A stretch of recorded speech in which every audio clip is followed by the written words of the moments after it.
What's good, world? This is Nakata, the author of Hard on Break. I wrote a book based on the situations that I see men facing, men in general, because the problem is the death of masculinity that we've been seeing over the last 50 or 60 years and the rise of this ego-based masculinity that's really nothing but advanced boyhood.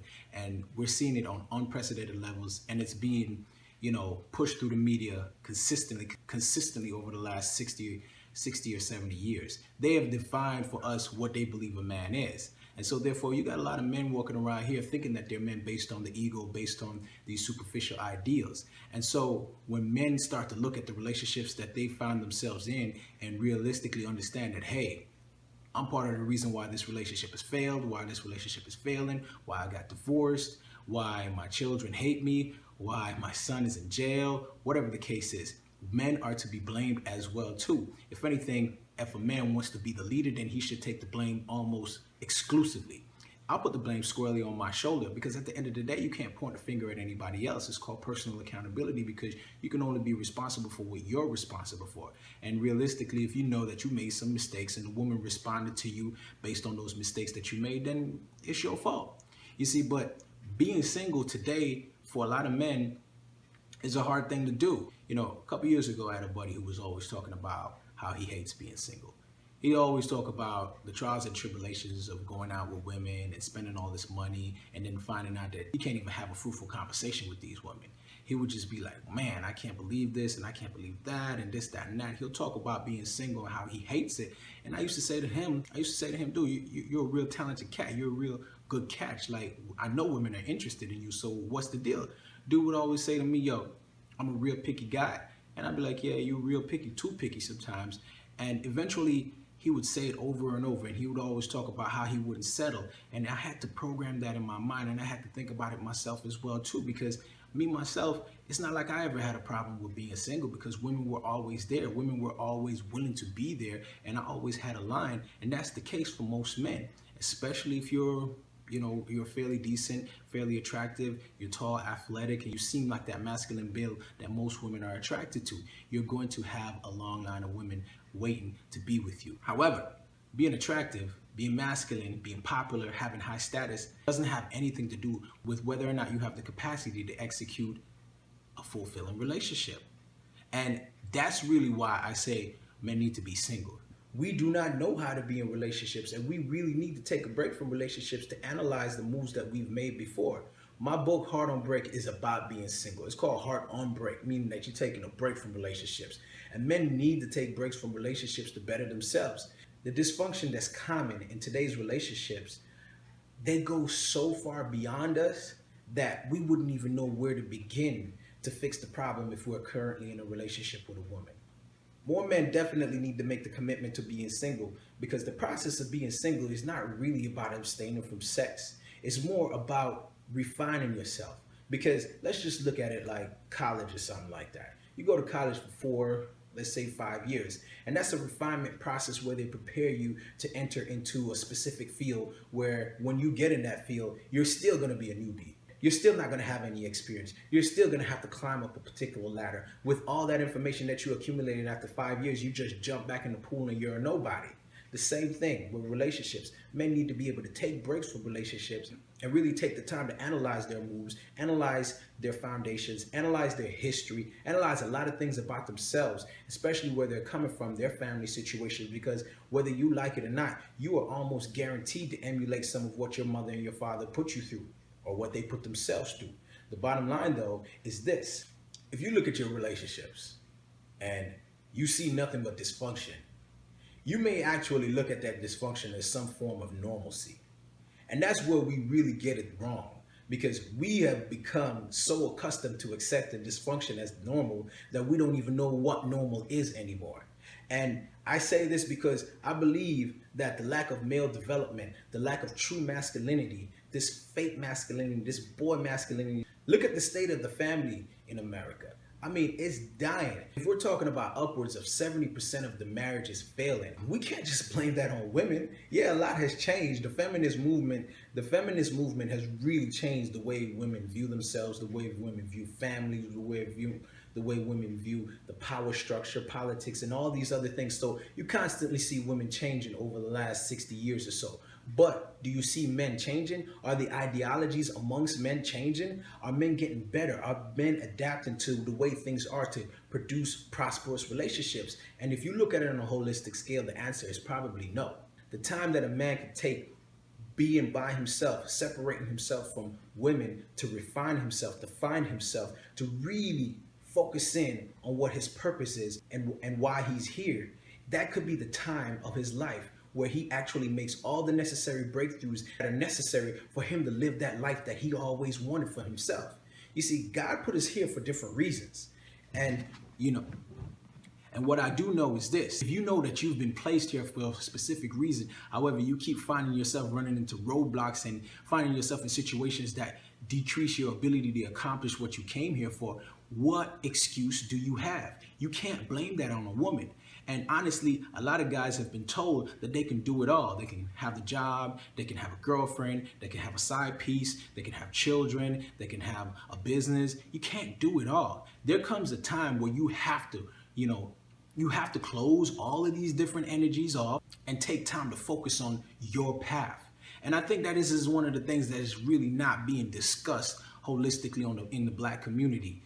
Because I hear all of these different things about systematic racism, police brutality, Black Lives Matter, all of this fly shit, and all of this makes sense, and all of this has its place. However, the destruction of the Black family is going to continue until the Black man realizes who he is, realizes what his purpose is, and most importantly, realizes what his role is as it pertains to his woman. You see, we have to be able to distance ourselves from dysfunction and realign ourselves with something that's going to produce some results. Right now, the results are not there. And I can tell you straight up, the results are not going to be there if the focus is going to always be on the women. The focus cannot be solely and entirely on the women. We can't just think that Black women are more educated now, and now all of a sudden our relationships are supposed to get better, our family structure is supposed to improve, and everything is supposed to be happily ever after. The proof is in the pudding, and it says that that's not working. Even with unprecedented levels of Black women being more educated, it has still not produced anything that's going to give us a better family concept as a community. Men have been influenced by the dominant feminine power that we see these days to undervalue themselves, to actually just look at themselves as a tool. Your job is to make babies, lift heavy stuff, provide, and shut the fuck up and let the woman do what she wants to do. If that's how you want to live your life, then go ahead and do it. But none of that includes a man's purpose. None of that includes a man living his dream and being happy.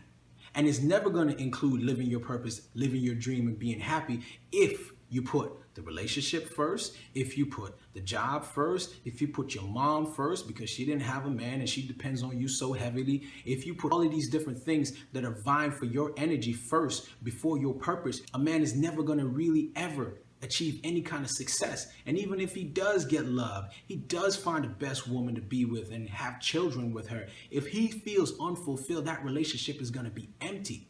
And so what I'm saying for the most part is not that a man should just commit himself to the life of being a monk and not having any sex and not have a partner and not have a wife and all that fly stuff. I think we definitely need that. However, when you've been inundated with women ever since a young age, when you've been raised by women and not a man, when you've never had any strong, positive, masculine influence in your life, these are some of the things that you're going to want to have to take up on your own. Because guess what? Your woman is really not going to help you become a better man.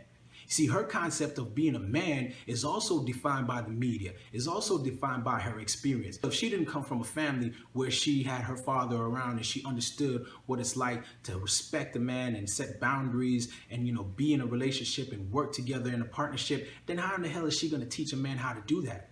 You see, some of us have been shot in the foot from the beginning of the race and now have to sit out the race, rehabilitate ourselves, take time to focus on our healing, make sure that our minds are right, and then re-enter the game. Re-enter the game when you are equipped to succeed, not just at women, not just at money and finances, but at being you. You see, if a man doesn't really take the time to do this for himself, especially having not being taught, then when is he gonna actually learn how to value himself? He's not gonna learn how to value himself with a woman in his ear every 5 minutes. I guarantee you that. He's not gonna learn how to value himself when the only role that he's absolutely sure that he needs to play is the role of going to work and doing whatever is necessary to keep a woman happy. Listen, man, if you can't keep yourself happy, you won't be able to keep a woman happy. And the sad part about it is a lot of guys, they hit me up on my Facebook page, about the book and ask me questions, and I share it with them. Man, we've been through a lot of shit, yo. Straight up. These guys tell me some stories about what women have done to them, and I'm like, how in the fuck? And I even say to myself sometimes, damn, I would never, and then I stop and think, damn, I was in a similar situation. Not because I didn't know better, but more specifically because I thought that was the right thing to do. You see, a man is supposed to abandon everything in order to do what he needs to do to make the family happy and secure. And you can see by the amount of men that are running away from these relationships and are running away from these children because they're not even prepared to do that. What do you expect them to do? Even if a man knows that he's dysfunctional, there's a great chance that he doesn't know how to remove himself from that dysfunction, especially if he's already in that dysfunctional relationship with a woman and their children involved. And she comes from a dysfunctional path as well, too. That's a whole lot of dysfunction to be carrying around as a people.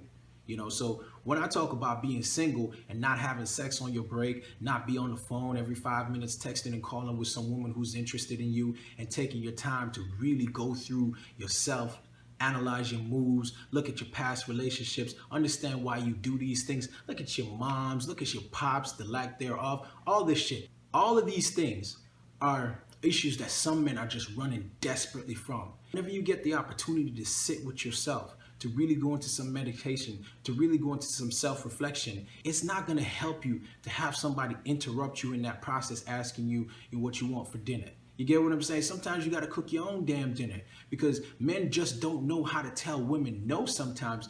Being single is important, and being single and unattached is even more important. A lot of us are just too used to entertaining women, too used to entertaining a lot of women at the same time. I remember in my days where I thought it was cool to do that, there'd be no less than 5 to 10 women who I'm constantly in touch with on a weekly basis. And I thought that was cool because I always wanted to have options. And if you already see my video on options, I already tell you the options are never the women that you want to settle for. The options are usually the women who are the biggest distractions. So what I really have to say to men about Heart on Break, about the book, about the movement, about being single is that if you find yourself in this process, find your purpose, and dedicate yourself to start working on this path, everything else will just be added to you.